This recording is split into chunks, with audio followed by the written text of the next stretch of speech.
最中意 Rest Up 入面嘅就係 Section 3啦，咁佢就係一個密室逃脫嘅遊戲嚟嘅。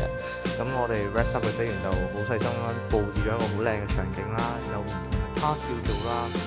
咁就唔恐怖嘅。但係佢需要我哋有嗰個 team building 啦，而且當你嘗試去揾個答案嘅時候，可能會有呢啲困難，但係佢令到我哋意識到自己係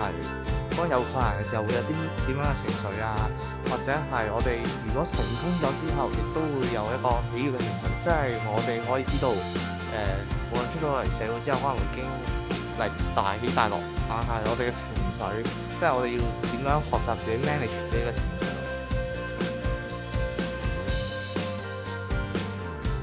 咁透過參加 Mission Rest 嘅時候咧，咁我首先就會更加了解到自己啦。咁點解咧？因為就好似 Section 1嘅時候，就會有一個好專業嘅人士啦，就一對一同你做一啲唔係好似輔導咁嘅形式，但係一個類似一個 friend 同你傾偈，咁佢就會慢慢了解你，令到你自己了解自己嘅情況啦、自己嘅情緒、自己嘅壓力啦。佢就唔係一個好類似好嚴肅，但係佢係會肯定你所有嘅決定啦。佢唔會覺得你擺爛、放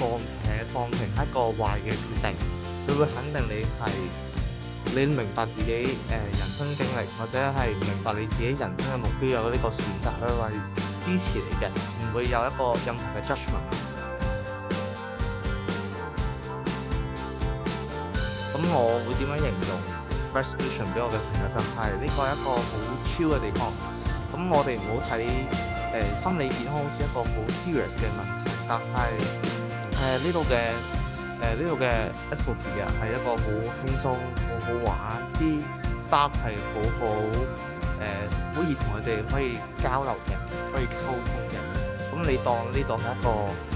你攰得閒來唞下，好似樓下公園咁樣嘅一個地方就可以。